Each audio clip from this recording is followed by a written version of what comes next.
Let's give them one more big round of applause. Just a little bit further, we have one more panel, which is probably the most important panel because we kept talking about let's listen to our community.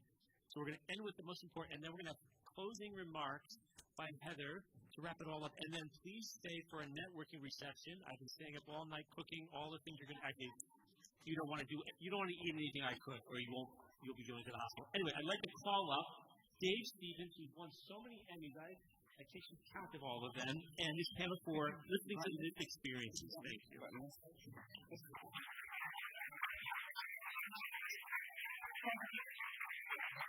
Well, good morning. Am I on? Is this on? Test 1, 2. Can you hear me okay? The mic keeps slipping a little bit. So, am I good? All right. As our panelists get down to sit down here, I'm so excited to be here. And again, thank you, Mindy, for putting this amazing day together.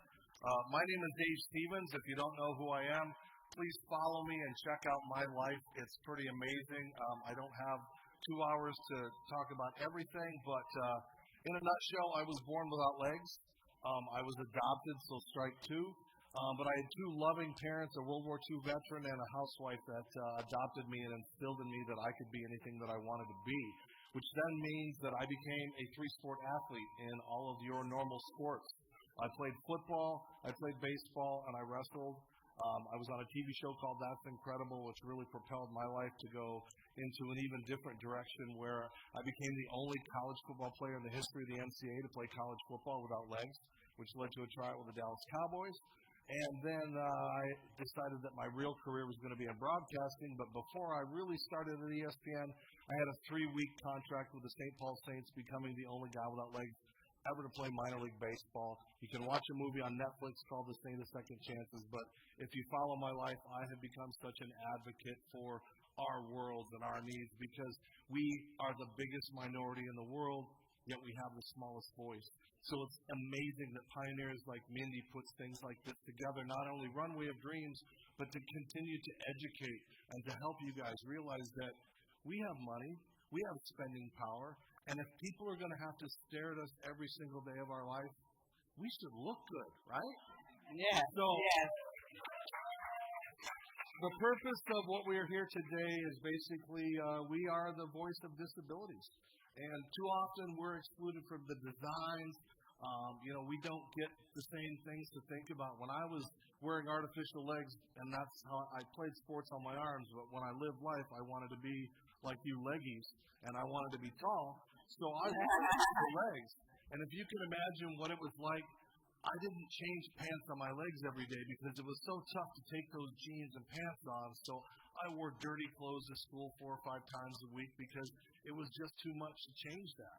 And because of Mindy and because of the efforts of so many designers and Victoria's Secrets and everybody, that's what we're here today. The goal here today is for you guys to kind of just listen to our amazing panelists.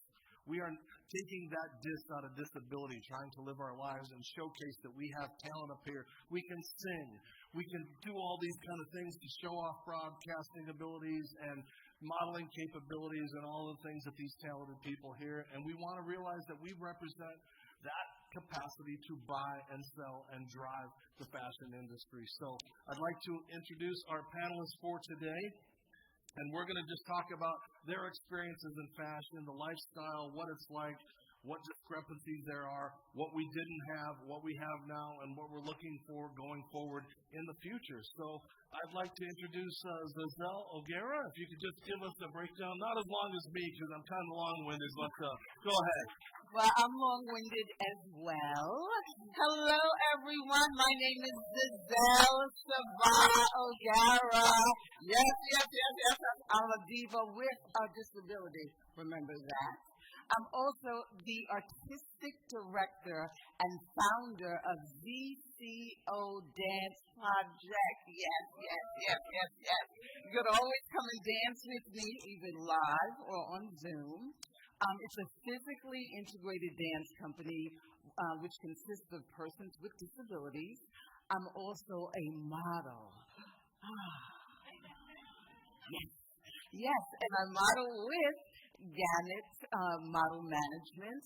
I'm also I was also with Wilhelmina Modeling Agency back in the day because I am, let me tell you this, a senior citizen.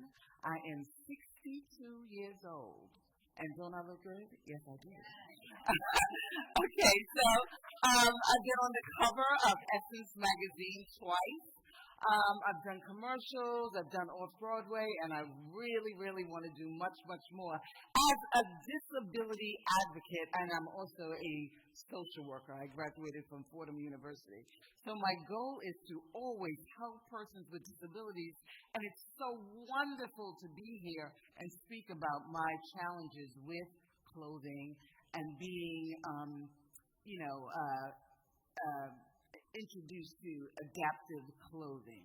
I'm also, and everyone put their hands together, a brain tumor survivor. Yes. Okay, that's it. That's all about me. I could talk all day, but that's it. Thank you. All right, just like the Emmys, if you go over a minute, we're going to dock your pay. But next to me is a television star, a singer, a model. I had the pleasure of working with her when I had Ability Media at Quinnipiac University. The wonderful and talented Alena Galan. Thank you. So my name is Alena Galan. I was born in Siberia, Russia. I'm born with a rare genetic disease called MPS 6. I was the first person in the Northeast to get an enzyme replacement that saved my life. Throughout my years, I've been giving back. Performed at Carnegie Hall. Was on a TLC reality show. And even completed my MBA at Quinnipiac University. And with that, I also was able to collaborate and meet the wonderful Mindy Shire, who actually made it possible for me to be visible instead of invisible. All my life, I've been petite, 4'4". It's been a struggle. Like I say, like in a lot of campaigns, there's a lot of people with visible disabilities, but there's also people with invisible disabilities. I'm petite, standing at 4'4", and I just want to keep making a difference, and big things do come in small packages, and to show people that even if you're small, you can still have a big voice, and you can show people that anybody can make a difference, even if you're different. All right. And last and certainly not least, just fresh off his job at the construction site, I would say. I'm waiting. Go for it, my friend. Oh my gosh. How we doing? Better than that. It's morning. I know we're still waking up, but how we doing? My name is Austin Halls. I'm a disabled pop star, model, and motivational figure. I was born with a really rare syndrome called Mobius syndrome. So basically, I was born with my face completely paralyzed. They told me that I would never eat orally. I had a feeding tube, and at the age of 3, I proved them wrong. Now I eat everything in sight. Don't let me by that table. I'll eat it all. But I am a disabled pop star reclaiming the identity of disabilities. I came out with the only song that reclaims the term disabled in a fun and upcoming way that is something that I never heard and I always wanted. I think being disabled is so powerful and so beautiful, and having your face be paralyzed and having a disability on your face, it is so incredibly challenging, and there's so many stigmas on physical differences, which we'll probably get into later, but I am a Grammy voting member. I went to the first Grammys that I went to was this year, and I walked New York Fashion Week with Runway Dreams, the first person with my syndrome to walk in New York Fashion Week. I've worked at Google, I've done really cool things, and I'm really proud to just show that disabled people are hot, sexy, and deserving. Thank you. All right. Now, if that doesn't prove right there how important it is, our world, to the fashion industry, then I don't know why we're here. But we are here to talk about the good, the bad, the ugly, the perception of what's right, what's wrong. A lot of times there is that word inclusion used, but in late few years, inclusion seems to include a lot of other groups, and the disabled community has kind of been kicked out of that. So what we're here to do is just kind of refresh you guys a little bit about what we are here for, why we are here, and I first want to pose that question to you. What does inclusion mean to you? Well, inclusion means to me not to be pushed aside. Don't push me aside because I want to be included. I want to be in the mix. I want to be respected. I want to be included in everything. I don't want to be, not looked at as I should not be there. I want to be in the mix. I want things to be able to be, open to me, welcome to me. That's what inclusion means to me. But do you want the world to look at you in pity? Because I want to teach empathy instead of sympathy. And I don't think that they look at us all the time and they just judge us by how we look. And yes, fashion is important, but there's also an inside of us that has a quality that has a valid point to the world. Absolutely. I don't want to be looked at as I am different. I am from the Caribbean island of Montserrat, West Indies. And Montserrat is a very small island. And when I go there, people look at me differently because I walk with a limp, I have a brace, I walk with a cane, and disability is just not known on the island. It's just not known. And so when they see me, they say, Zazzy, why you walk like that? Why you walk in this stick? Oh, Jesus Christ, look at you. Oh, look on you. You can't wear clothes? Oh, God. And I'm like, come on, I'm not different. I am beautiful. Shut the bleep bleep. I won't curse. Shut the bleep bleep up. So that's why I really, really advocate for persons with disabilities. I am not different. I am a beautiful African Caribbean woman. That's it. And again, that's a tough thing because unless you're like Mindy where you walk into a room and you take people's breath away, we're always the first person or the first people that are looked at and stared at. So it's like, what does inclusion mean to you? So I love being different, and that's the beauty of disability advocacy is that there's so many aspects of it and perspectives, and I love being different, and I didn't grow up like that. I actually hated being different. Having a disability on your face, that's the first thing people see. And especially when your face is paralyzed and you can't communicate because nonverbal expression is, 60% of how we communicate. So I would walk in, the vibes would be good, but people are like, you're not smiling. So I had to, use expression in so many ways, and that's why I love fashion, because I can't really tell how I feel on my face. So you know what? I'm allowed, I'm a confident, I'm a powerful person. I'm going to show that through art. I'm going to show that through music. I'm going to wear neon green, construction worker, apparently, clothes, and I'm going to show that, I am really a beautiful person on the inside, and it's been such a way and a tool to do that. But in terms of representation, having a facial difference, the only representation that I have seen growing up was evil villains. Every evil villain that I saw had a facial disfigurement, a facial scar, and their face was, socially evil. So I was like, wait a minute, 1 plus 1 is not equal to 2 for me. So I wanted to be that representation that I never had, and facial differences is actually very common. About 10% of the population have facial differences, and 20% identify as having a facial difference. So we're not being seen and heard, and that's when I was like, wait a minute, I am not evil, and if I am, I'm the best kind of evil, and I'm going to take over the world with love and positivity. Amen. Alena, how has inclusion changed in your lifetime? Because you've seen the spectrum. Yeah. So, if you actually look at me, you may think I'm 10 years old, and all the time, automatically, when I'm in public, people judge me, but I'm really 27 years old. And I want people to see that you can be in a wheelchair, you can have a prosthetic, you can have any kind of obstacle or challenge in your life, or be someone like me with a more invisible disability. But there's so much that I'm living with, and I want to be seen as smart. Even though I'm different, I'm unique. and that we should celebrate them. And so a big life lesson for me was, even though all my life I had to adapt and show that people that I'm able, after finishing my MBA, I had 14 surgeries. And through those surgeries, and last year almost dying and being in a coma with my airway collapsing, I realized that even though with my spinal surgery, suffering from neuropathy and suffering with hand issues, not being able to feel anymore, not being able to know if I have to go to the bathroom, or not being able to wear clothes the way I was able to, being able to put clothes on the way I was able to, putting my shoes on, struggling with buckling my shoes.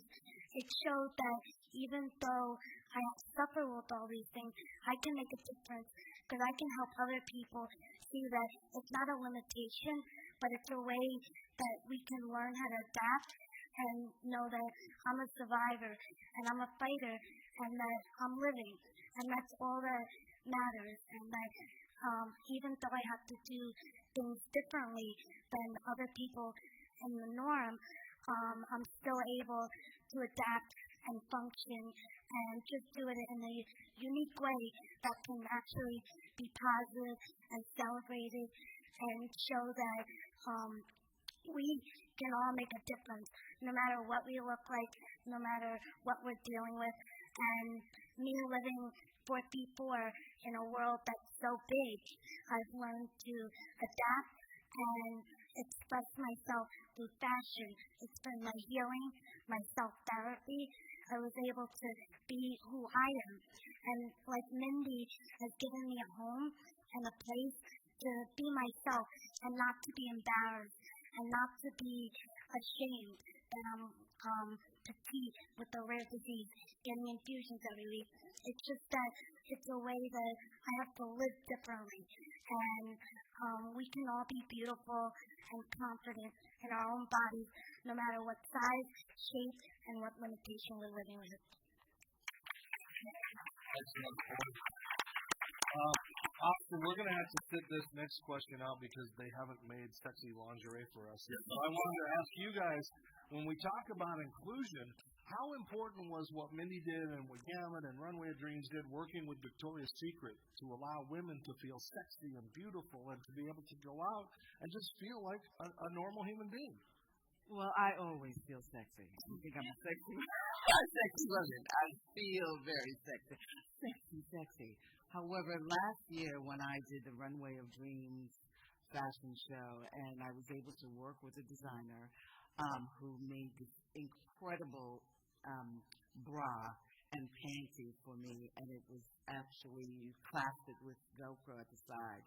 And then the bra was just so beautifully decorated, and it fit me perfectly. And when I saw myself in front of the mirror with that panty and bra on and looking like this incredible woman, I just stood there, and I was in disbelief. I was absolutely in disbelief. I took just millions of pictures. I put it on social media, and I said, my God, this is what beauty looks like. This is what fashion looks like. This is what Victoria's Secret did for me, and I look like a beautiful, powerful, sexy woman. Thank you, Runway of Dreams, and thank you, Victoria's Secret. Yes, I will model with them again, for sure.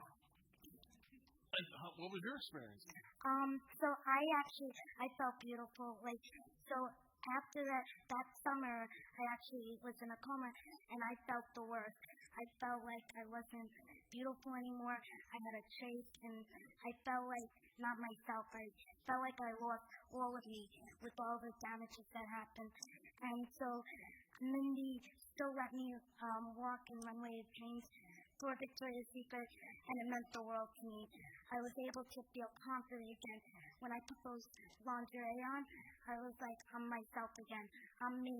And I can get back up on my feet and keep going and keep being myself and show other women and people that you can still feel sexy and confident no matter what size, shape, and form you are. The only critique I have to make is that when I put the Victoria's Secret panties on, so there's a lot of people that are average size, but I'm very petite. So they needed extra small panties for me. And the ones that were adaptive, which are magnetic, actually fell down. So, I think that's a little problem when you're walking with a dress on. So that would be my little critique improvement. But the bra was very easy to put on, and the lingerie, I never had a lingerie that fit me, because every time I go into a store or place, I have to always find children's clothes, and of course children's clothes are not sexy, but when I have to find 00, then there's always alterations, making them shorter, or the straps don't fit, or the cup size doesn't fit, so there's always adjustments, and I think there's always going to be a need for improvement, but that's definitely what Victoria's Secret is missing: petite models and little people. Yeah. All right. Good point.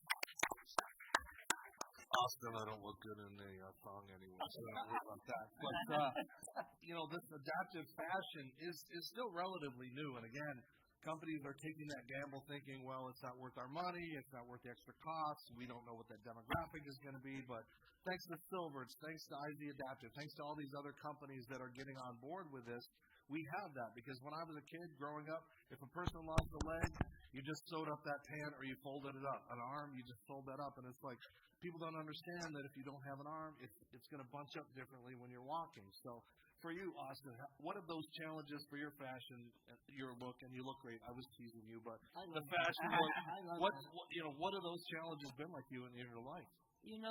I feel like it's just all about, when you walk into a store and you see someone that looks like you, it's that affirmation and the validation of, I belong here.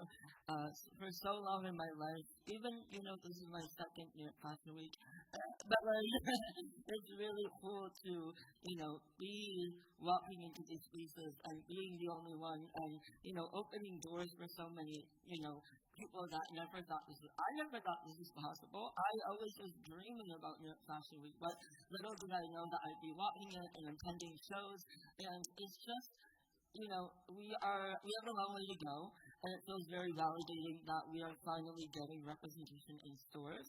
When I see someone who has a visible difference in a store that is the model, I'm like, wow, okay, cool, we're actually celebrating this, where we've been kind of just tokenized for so many years and villainized, and it just is really affirming that we are finally being seen. And I know that when I saw Special, it is a Netflix original, and being queer and disabled, I've never seen any films about me. And when I saw Special with Ryan O'Connell, who is a queer person with cerebral palsy, finally depict what it really is being a queer person with a disability, I cried. It's a couple of years old. I still watch it every year because it is the only piece that is a relic to me. And we just need more of that. We are such a large population, what we talked about. 25% of people have a disability or will have a disability in their life. Why are we not being celebrated more and being seen as a market? Because we're so marketable and we're so amazing. I mean, look at us, come on. But it's also about that experience. It's like, I'm lucky because I put my pants on no legs at a time. But for you guys, when you go into a store, they may not be trained how to deal with you or handle you or be sensitive to your needs. And I'm wondering what those experiences are like for both of you. Well, that's so interesting that you're bringing up that topic. I mean, I was in Washington, D.C. this summer shooting a documentary with Divas with Disabilities. And the hotel was near a department store. And I wanted to go in and go shopping. Now, 5 years ago, I was diagnosed with a neoplasm of unspecified nature on my spine, which causes severe nerve damage. So I'm oftentimes experiencing severe pain, but I want to shop. And shopping makes me happy. So when I went into the department store, using my cane, and I walked in, I saw these incredible clothes, the pain hit me.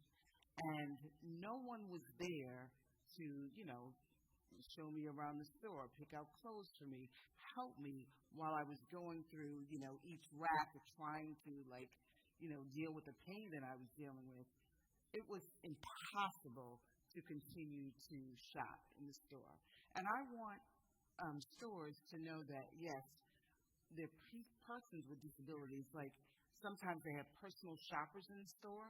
Why can't they have personal shoppers for us to help us walk around the store, pick out clothes that we like, help us to go into the dressing room, help us to put on the clothes, make us feel comfortable? I think that's the most important. That's what I would like to happen. Next. Alena, your experience is vastly different because, as you said, they look at you, maybe they think you're a child, and then it's like the embarrassment of, oh, I said something, I got to go hide. So, what happens to you? Yeah, so, shopping's always been a self-therapy for me. I've always adapted, but, it's been a complication when I go into a children's and they try to put, a poofy dress on me or something that looks like I'm supposed to be 8 years old. And I'm like, and then when I try to put a mature dress on, my bust is here, so I can't even get the dress over there. And then on top of that, they have these zippers that are in the back. Why not put zippers in the front and have a cover up over the zipper so then you can zip it in the front? Why not have buttons in the front or have something where I hand dexterity issues? So why not have easier buttons or something that's good for sensory? The same thing with coats. Now they make them 2 inches smaller for children. So I'm like, well, this doesn't fit. And then on top of that, why not make them adjustable and flexible so then anybody can fit them? And when I put the coat on, the sleeves, it could be made of a scarf. That's how long the sleeves are. So I end up getting this gigantic coat. I might as well wear a sleeping bag. And so it's a lot of issues with that. With shoes, can you believe these are children? Size 1 kids. I can't even believe kids are wearing these. It's great for me, but the problem is also finding a white shoe that's comfortable, because a lot of kid shoes are not made for comfort. They're just made for, to wear and knock around in. But I found that even I can't bend down with the rods and screws in my back.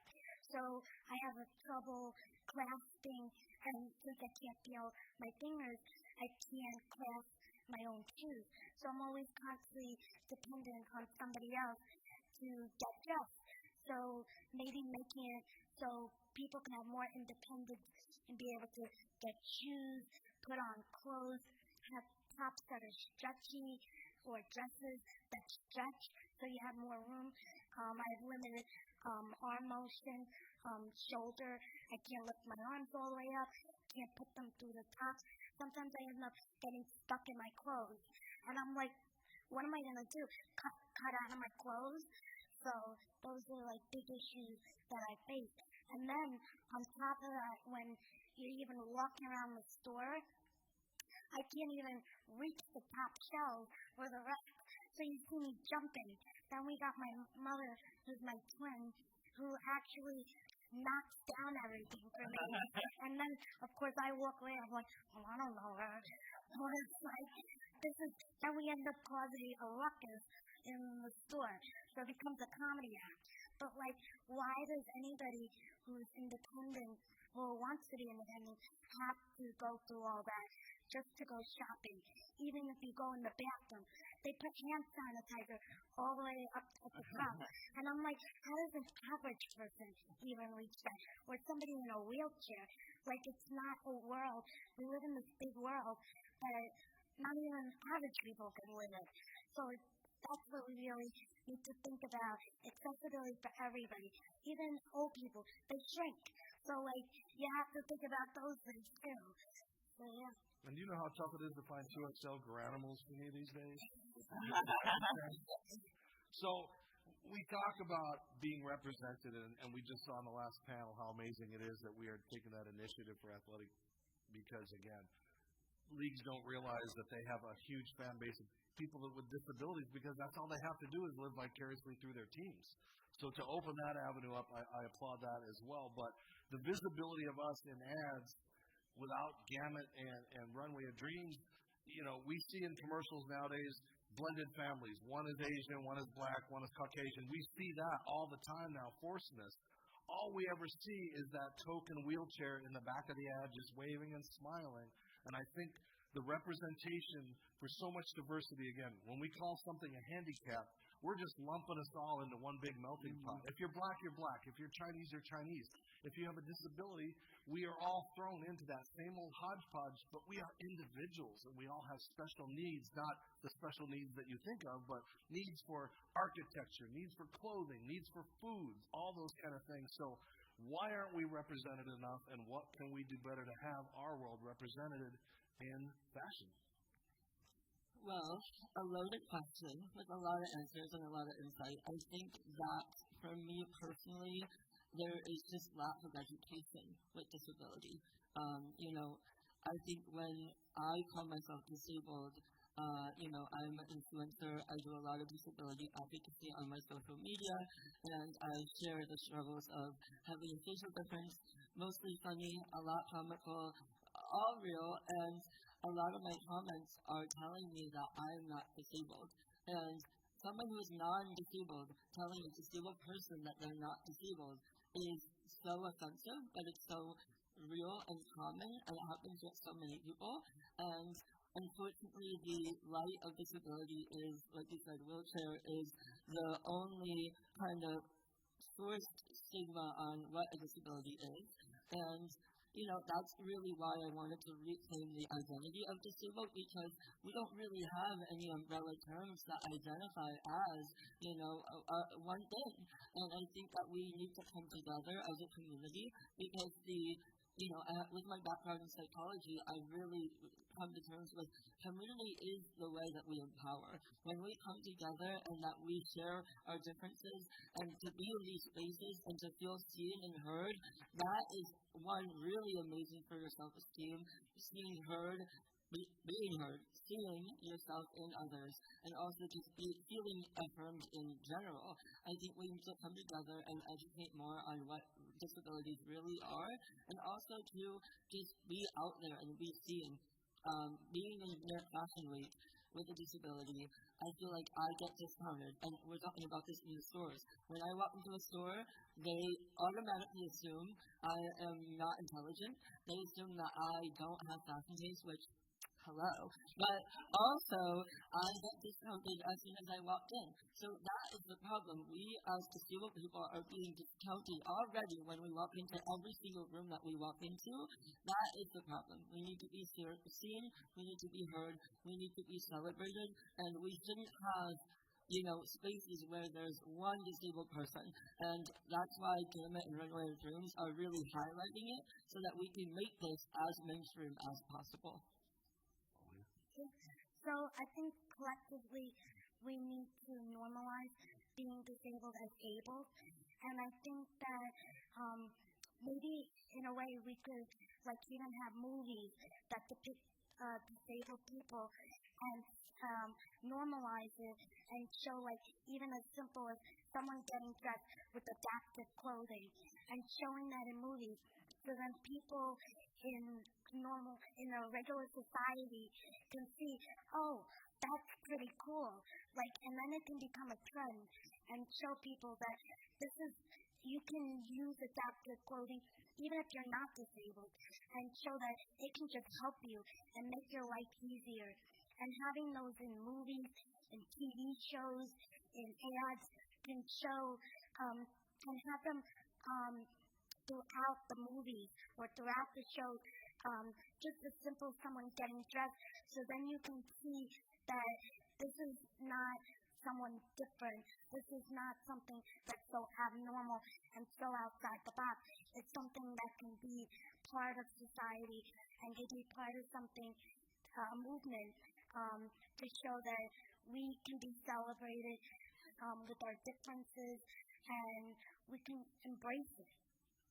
That's an excellent point. And and it's also up to us, because every time I've had those opportunities from Mindy, I've worn silverts in Major League Baseball stadiums doing interviews with people. And again, you post those on social media, you tag those places, and they say, wow, he can wear that and look just as good as everybody else. So again, we applaud what we're doing here today, to showcase. But it is also up to us to be able to show how beautiful you are.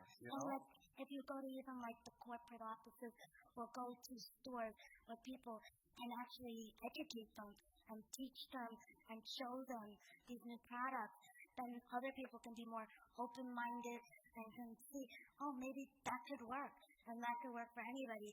And there's even people walking around that don't really have disabilities, but they have daily issues, like even with the nerve damage or carpal tunnel or hand issues, and they're adapting without even knowing it. And there could be resources that can help them to have a more efficient lifestyle and a more, like an easier life where they don't have to struggle all the time or feel so like they have to hide behind the closed door because they think, oh my God, I'm an outcast. And it should be something that be normalized and shown that, no, it's okay. Let's all share and let's all be happy that we have these things, the technology and the resources. That's a great point. And, in our world, I can't become black. I can't become Japanese. But on any given day, one of you can become disabled. You could be in a car crash. You could survive cancer. You could have something happen to you. So we need to open up everybody's minds and things. So when you get to that point and you need a colostomy bag and you want to have shorts, Silverts has those opportunities to be able to wear shorts that can hold your colostomy bag. And again, people thinking outside the box, all these engineers are trying to take away the uncomfortability of what we have to deal with. But Zazal, what is the worst experience you ever had in the fashion industry, in a store or a shopkeeper or something? Well, one of the experiences I had in a store was when I went to try on clothes, and the fitting room didn't have a chair or did not have a stand. And I can't try on clothes standing up. I need to sit down. And when I asked someone, I screamed out, "Help me, please!" No one was there to help me. How could I possibly try on clothes standing up when I'm wearing a brace, using a cane? It was impossible. And I left just feeling very, very discouraged. I didn't buy anything. Awesome. Oh, I love when you go into a store and having sleep paralysis. My speech is affected, and automatically the baby talk comes out because they think that I am not intelligent, even though I have my degree in psychology and a minor in sociology. But I walk in and they're like talking to me crazy, talking to me absolutely crazy.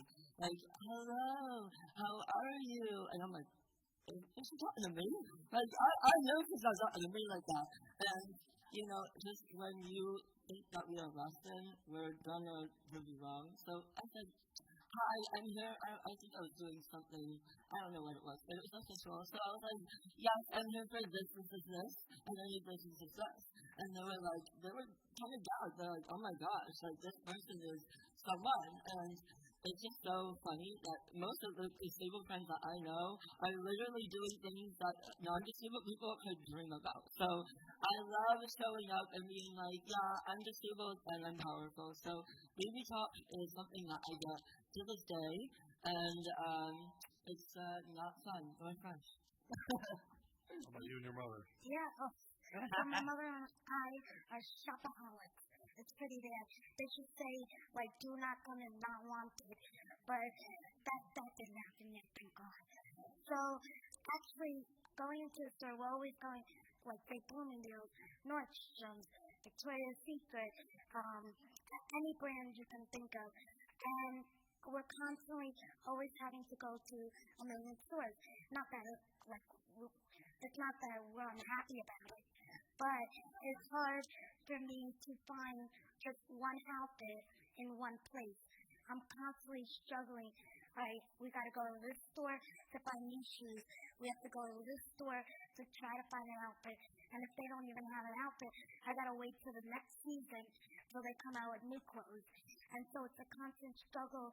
So anytime I find a pair of shoes I love, sometimes I end up buying 2 or 3 pairs because I don't know if I'll find another pair that's mature and sexy. And so it's a struggle trying to shop and find something that fits me appropriately. Now I've found that mini dresses fit me like regular dresses. But like why do people or people with issues have to go to 10 stores just to find the perfect outfit or just to feel good or feel comfortable in their clothes? Another struggle is reaching the countertops. I can never see over the countertops, even purchasing clothes. Some of the countertops are so high, and then they get annoyed at you. And I'm like, well, this is not my fault. If you want to give me 6 inches, that'll be great. I purchase it. But, it's a struggle, inside, even though shopping is a therapy for me, it's a way for me to feel accepted in this world and to feel myself and confident. It's a struggle not even fitting in this world. Nothing's made for me for my height. Nothing's made for even, I see, for people in wheelchairs. I always am innovating, adapting, and trying to find ways to make this world a way to live better and in a more accessible way.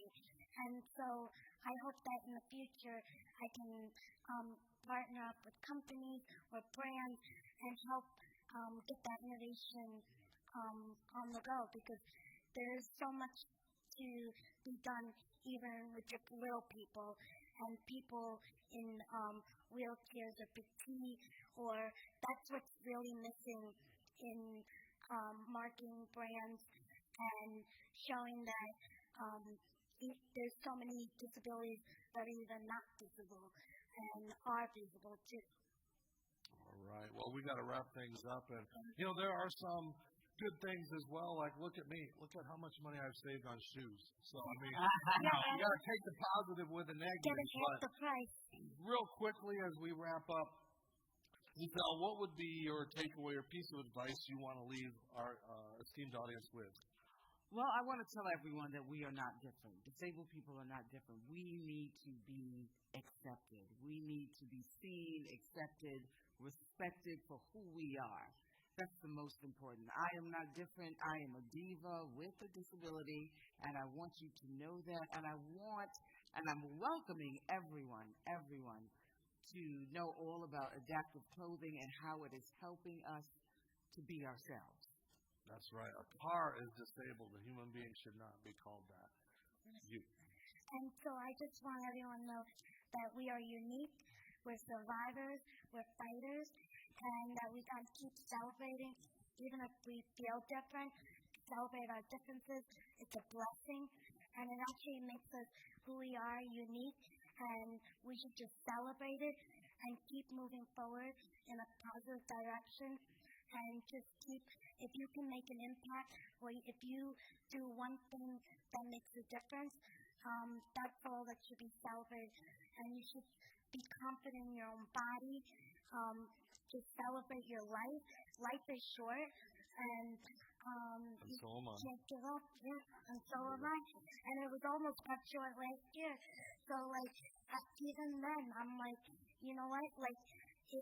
If you're here for a reason, everyone's here for a reason, you got to keep making that difference. And even just talking, word of mouth, will make a difference. Posting, talking about it. I mean, you never know. You may meet somebody, and they can help you and share something that you may not even know. And the same back, you can share something and help somebody. And so, we can never make a difference unless we keep talking and keep sharing and keep just being confident in our bodies and never let anybody put you down. And Austin, before I let you get back to the tunnel you've been working on, first off, give your social media so everybody can start following this amazing group. So, Zettel, how can they follow you? Zettel. Okay, so my website is zcodanceproject.com, and Instagram is zco.danceproject, and then also ZCO Dance Project on Facebook. So for me, you can Google me, Alena Galan.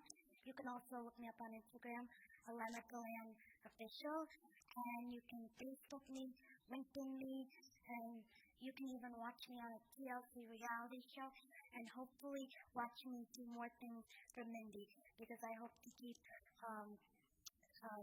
innovating and keep walking the runway and keep helping in the fashion industry for Runway of Dreams and Gamut Management. They're a huge inspiration to me. They gave me an opportunity to be visible, and I am forever grateful for it. So thank you. And mine, as Dave Stevens speaks again, if you saw my life, I'm in a city every single day. I'm somewhere working for the Abilities Expo or representing Runway of Dreams or Easter Seals or all of the amazing things that we need to do for our world. But I'm going to give the final word and the last words of wisdom to Austin. You knock him out here, make him cry. It all started in 1998. No.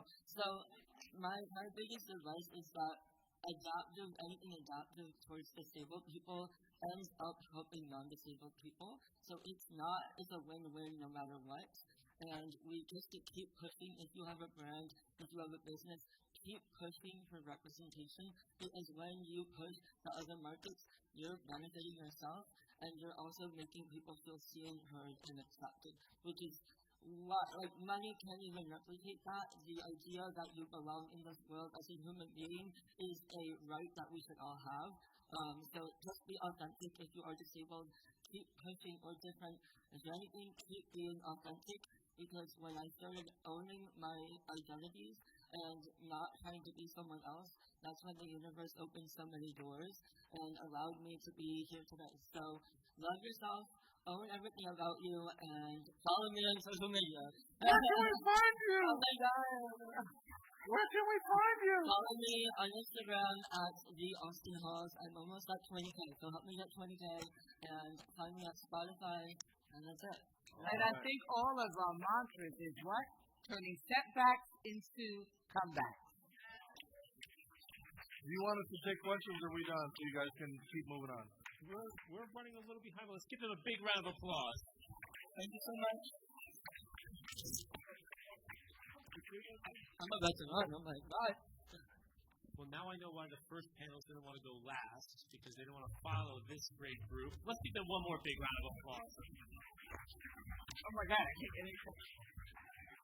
And now, before we turn into our networking event, I would like to call back up Heather Mills, who could give us some final concluding remarks. Thank you for your opening inspirational words today. Heather Mills. Thank you. I think our last panel have summarized everything pretty brilliantly.